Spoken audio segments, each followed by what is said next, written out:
بسم اللہ الرحمن الرحیم۔ معزز سامعین کرام، السلام علیکم۔ داستان اسلام یوٹیوب چینل پر خوش آمدید۔ اللہ پاک سے دعا ہے کہ آپ سب کو اپنی حفظ و امان میں رکھے اور درازی عمر بالخیر عطا فرمائے، آمین۔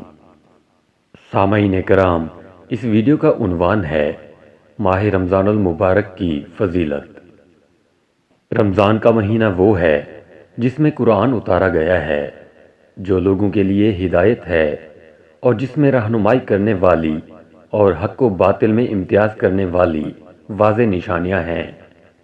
پس تم میں سے جو کوئی اس مہینے کو پا لے تو وہ اس کے روزے ضرور رکھے، اور جو کوئی بیمار ہو یا سفر پر ہو تو دوسرے دنوں کے روزوں سے گنتی پوری کرے۔ اللہ تمہارے حق میں آسانی چاہتا ہے اور تمہارے لیے دشواری نہیں چاہتا، اور اس لیے کہ تم گنتی پوری کر سکو، اور اس لیے کہ اس نے تمہیں جو ہدایت فرمائی ہے اس پر اس کی بڑائی بیان کرو، اور اس لیے کہ تم شکر گزار بن جاؤ۔ حضرت ابو ہریرہ رضی اللہ تعالیٰ عنہ سے روایت ہے کہ حضور نبی اکرم صلی اللہ علیہ وآلہ وسلم نے فرمایا، جب رمضان کا مہینہ آتا ہے تو آسمان کے دروازے کھول دیے جاتے ہیں، جہنم کے دروازے بند کر دیے جاتے ہیں، اور شیاطین کو زنجیروں سے جکڑ دیا جاتا ہے۔ یہ حدیث متفق علیہ ہے۔ حضرت ابو ہریرہ رضی اللہ تعالیٰ عنہ بیان کرتے ہیں کہ حضور نبی اکرم صلی اللہ علیہ وآلہ وسلم نے فرمایا، جب رمضان آتا ہے تو جنت کے دروازے کھول دیے جاتے ہیں، جہنم کے دروازے بند کر دیے جاتے ہیں، اور شیاطین کو قید کر دیا جاتا ہے۔ اس حدیث کو امام مسلم اور نسائی نے روایت کیا ہے۔ حضرت ابو ہریرہ رضی اللہ تعالیٰ عنہ سے روایت ہے کہ حضور نبی اکرم صلی اللہ علیہ وآلہ وسلم نے فرمایا، جب ماہ رمضان کی پہلی رات ہوتی ہے، شیاطین اور سرکش جنوں کو بیڑیاں پہنا دی جاتی ہیں، اور جہنم کے دروازے بند کر دیے جاتے ہیں، اور ان میں سے کوئی دروازہ کھولا نہیں جاتا، اور جنت کے دروازے کھول دیے جاتے ہیں، پس ان میں سے کوئی دروازہ بند نہیں کیا جاتا۔ ایک ندا دینے والا پکارتا ہے، اے طالب خیر آ گیا، اے شر کے متلاشی رک جا، اور اللہ تعالیٰ کئی لوگوں کو جہنم سے آزاد کر دیتا ہے۔ ماہ رمضان کی ہر رات یوں ہی ہوتا رہتا ہے۔ اس حدیث کو امام ترمذی اور ابن ماجہ نے روایت کیا ہے۔ حضرت ابو ہریرہ رضی اللہ تعالیٰ عنہ سے مروی ہے کہ حضور نبی اکرم صلی اللہ علیہ وآلہ وسلم نے فرمایا، تمہارے پاس ماہ رمضان آیا، یہ مبارک مہینہ ہے، اللہ تعالیٰ نے تم پر اس کے روزے فرض کیے ہیں۔ اس میں آسمانوں کے دروازے کھول دیے جاتے ہیں اور جہنم کے دروازے بند کر دیے جاتے ہیں، اور بڑے شیاطین جکڑ دیے جاتے ہیں۔ اس مہینے میں اللہ تعالیٰ کی ایک ایسی رات بھی ہے جو 1000 مہینوں سے افضل ہے۔ جو اس کے ثواب سے محروم ہو گیا سو وہ محروم ہو گیا۔ اس حدیث کو امام نسائی اور ابن ابی شیبہ نے روایت کیا ہے۔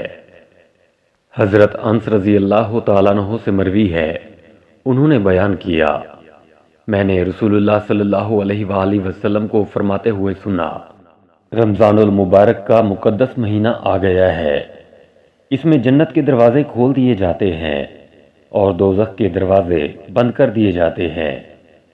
اس میں شیاطین کو زنجیروں میں جکڑ دیا جاتا ہے۔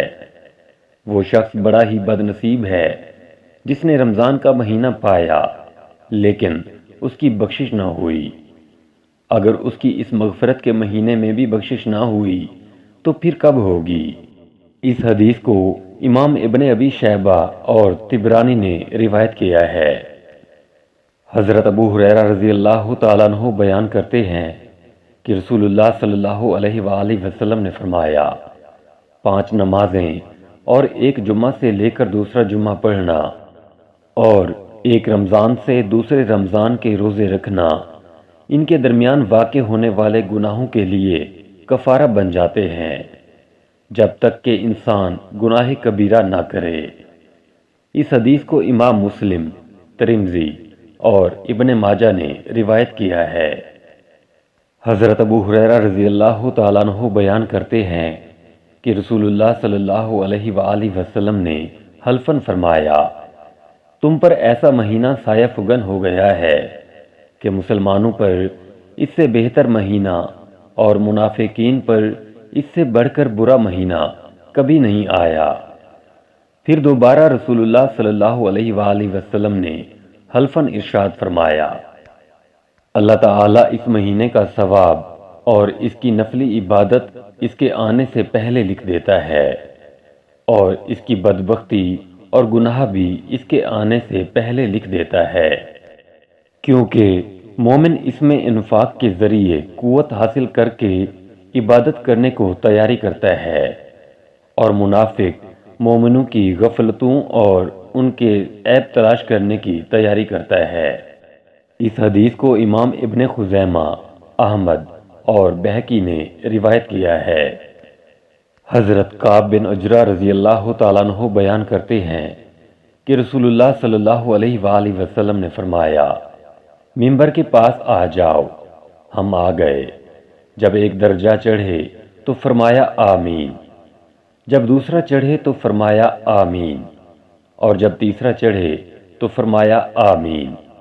جب اترے تو ہم نے عرض کیا، یا رسول اللہ صلی اللہ علیہ وآلہ وسلم، ہم نے آج آپ سے ایک ایسی چیز سنی ہے جو پہلے نہیں سنا کرتے تھے۔ آپ صلی اللہ علیہ وآلہ وسلم نے فرمایا، جبرائیل میرے پاس آئے اور کہا، جسے رمضان ملا لیکن اسے بخشا نہ گیا وہ بدقسمت ہو گیا۔ میں نے کہا آمین۔ جب میں دوسرے درجے پر چڑھا تو انہوں نے کہا، جس کے سامنے آپ کا نام لیا گیا اور اس نے درود نہ بھیجا وہ بھی بدقسمت ہو گیا۔ میں نے کہا آمین۔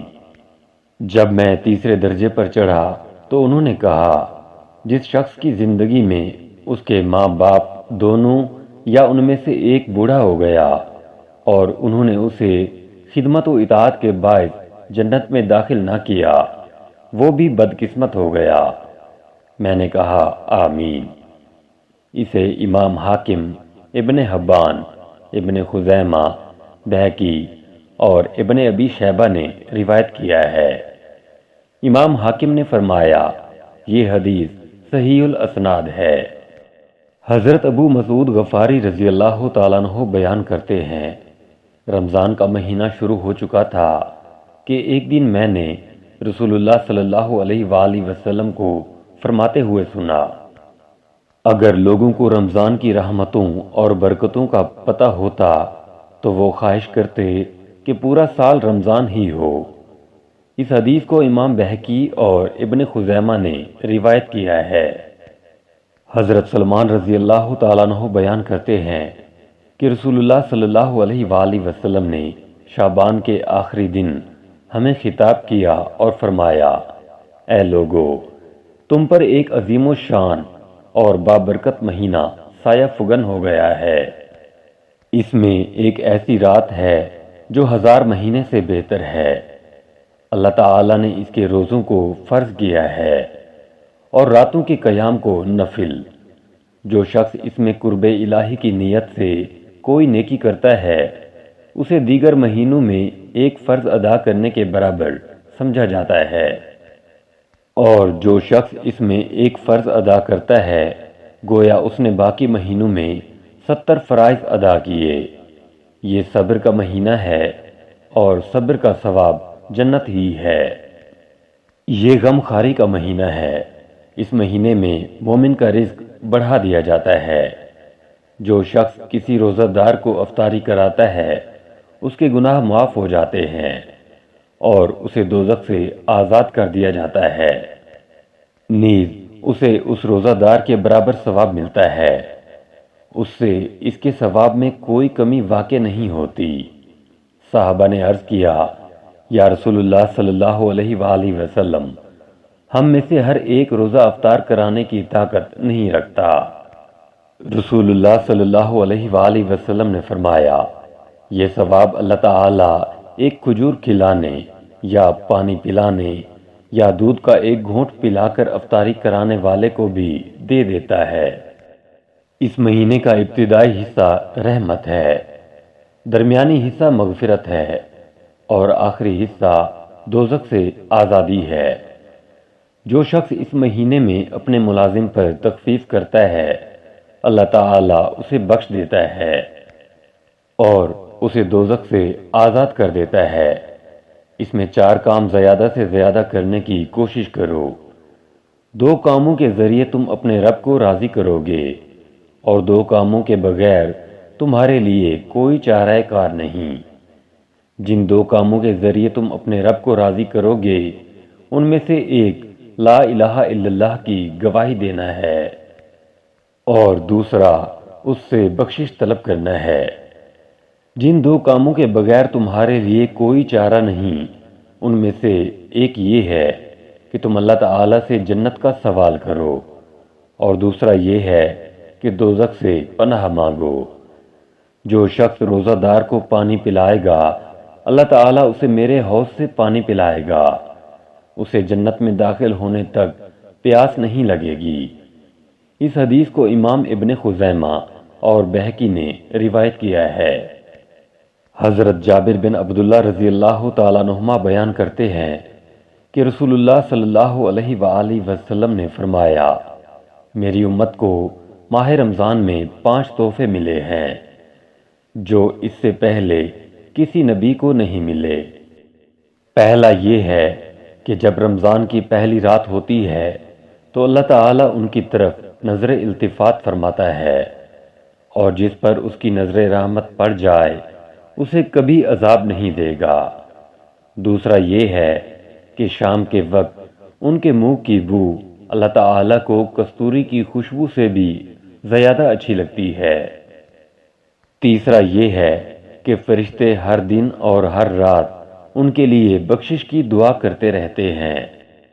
چوتھا یہ ہے کہ اللہ اپنی جنت کو حکم دیتا ہے کہ میرے بندوں کے لیے تیاری کر لے اور مزین ہو جا تاکہ وہ دنیا کی تھکاوٹ سے میرے گھر اور میرے دار رحمت میں پہنچ کر آرام حاصل کریں۔ پانچواں یہ ہے کہ جب رمضان کی آخری رات ہوتی ہے ان سب کو بخش دیا جاتا ہے۔ ایک صحابی نے عرض کیا، کیا یہ شب قدر ہے؟ آپ صلی اللہ علیہ وآلہ وسلم نے فرمایا، نہیں۔ کیا تم جانتے نہیں ہو کہ جب مزدور اپنے کام سے فارغ ہو جاتے ہیں تو انہیں پوری مزدوری دی جاتی ہے۔ اس حدیث کو امام بہقی نے روایت کیا ہے۔ حضرت عمر بن خطاب رضی اللہ تعالیٰ عنہ سے مروی ہے کہ حضور نبی اکرم صلی اللہ علیہ وآلہ وسلم نے فرمایا، ماہ رمضان میں اللہ تعالیٰ کا ذکر کرنے والا بخش دیا جاتا ہے اور اس ماہ میں اللہ تعالیٰ سے مانگنے والے کو نامراد نہیں کیا جاتا۔